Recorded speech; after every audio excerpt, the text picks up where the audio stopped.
Before this story begins, I want you to slow down for just a moment. This isn't a story about perfect fathers. It's about the silent ones, the kind who loved you with everything they had, but never quite knew how to say it. His name was Thomas Reed. Thomas was not the kind of father who gave big hugs or said, "I'm proud of you," after every small achievement. He didn't speak in long, flowing sentences. He was a man of few words, a man who wouldn't know how to sit down and explain the complex feelings swirling inside him. But every single morning, at 4:30 a.m., Thomas would wake up without an alarm. For over 30 years, he worked in construction. It didn't matter if it was pouring rain or scorching heat. It didn't matter if his back ached or a fever was setting in. He always went. Not because he loved the job, because he didn't. He went because his children needed new shoes for the school year, because the school fees were due, and because there had to be food on the table every single night. His son, Ethan, used to watch him leave through the living room window. He'd see his father's worn-out work boots and the heavy slump of his shoulders. And every single time, the same thought would cross Ethan's young mind. Why is he never around? When Ethan was a little boy, he desperately wanted his father to be there. He wanted to see him in the crowd at his school events, cheering on the sidelines at his games, or just sitting at the table for his birthday dinner. But Thomas was always working. He was a ghost in his own home, a provider who was rarely present. So, over time, Ethan grew quiet. The disappointment curdled into resentment. That resentment eventually hardened into distance. They lived under the same roof, sharing the same space, but they spoke to each other like strangers passing on the street. Their conversations were clipped, functional, and devoid of any real connection. The years rolled by. Ethan grew up, packed his bags, and moved out to build a life of his own. And still, that profound silence followed them, stretching across the miles and the years. Their phone calls were brief and to the point. "How's work?" "It's fine." "Okay." And that was it.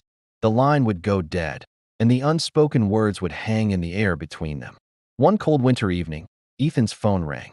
It was a call that would change everything. His father had collapsed at the construction site.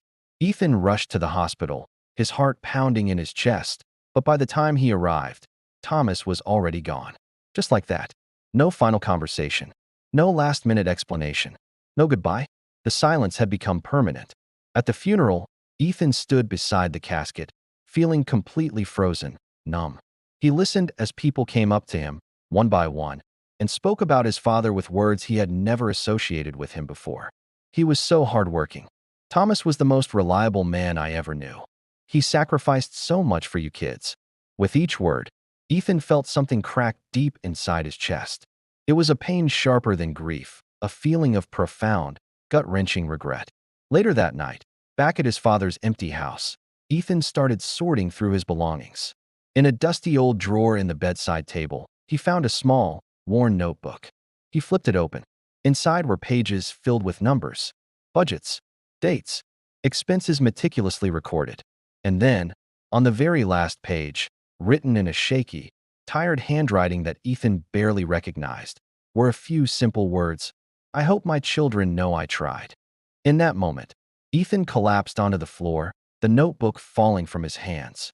The air was knocked from his lungs, and a sob he didn't know he was holding finally broke free. For the very first time, he understood. His father didn't know how to say the words, "I love you." He didn't have the emotional language for it. So he said it with the language he knew, the language of labor, of exhaustion, of sacrifice. He said it with every sunrise he saw on his way to work, with every blister on his hands, with every ache in his back. And Ethan, his son, had never said the words that mattered either. Words like, "I see you. Thank you. I love you too." And now, it was too late.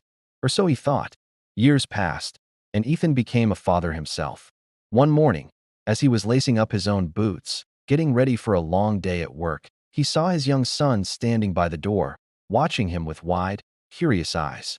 And in that instant, Ethan froze. The memory of himself as a little boy, watching his own father leave, came rushing back. And suddenly, with the clarity of a lightning strike, he understood everything. He understood the weight on his father's shoulders. He understood the silent promise he was making every morning. That night, Ethan sat beside his sleeping son's bed.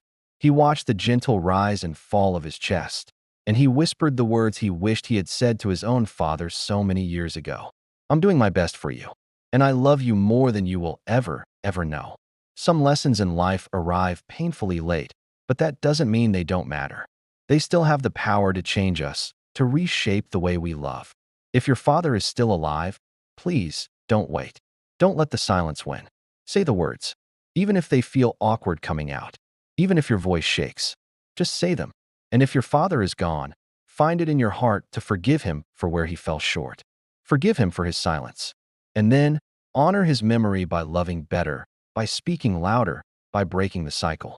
This story is for every silent father and every child who didn't understand.